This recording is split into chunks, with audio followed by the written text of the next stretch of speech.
The Word of God is living and powerful.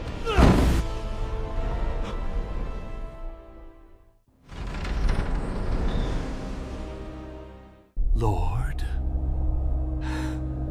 Panginoon, ginugol ko ang buong buhay ko sa paglilingkod sa iyo. Maaari ba akong pumasok?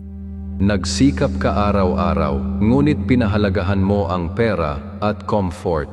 Pinangunahan mo ang mga mananampalataya na magbigay ng mga handog at itinaas mo ang iyong sarili upang hangaan ka ng mga tao.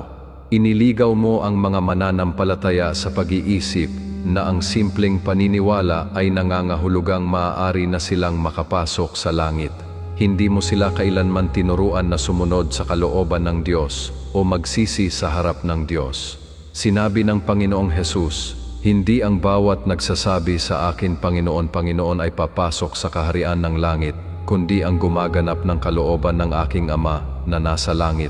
Mga kapatid, hindi inililigtas ng Diyos ang isang tao batay sa kung ilang taon siyang naniwala, sa kanyang katayuan o sa kanyang posisyon.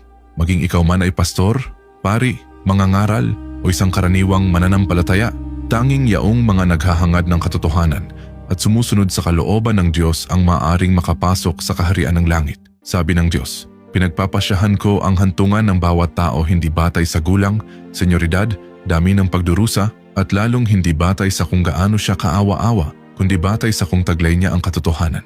Wala nang ibang pagpipilian kundi ito. Dapat ninyong matanto na parurusahan din ang lahat ng hindi sumusunod sa kalooban ng Diyos." Isa itong bagay na hindi mababago ng sinumang tao. Nais mo bang hanapin ang katotohanan? Kung nais mo, taimtim kong inaasahan na ikaw ay magsishare nito upang magising ang mas maraming tao sa pagsisisi. Kapag ang mga pintuan ng impyerno ay nabuksan na, wala nang pagbabalik. Huwag mong kalimutang mag-alay ng Amen bilang iyong tugon ng pagnanais na magsisi.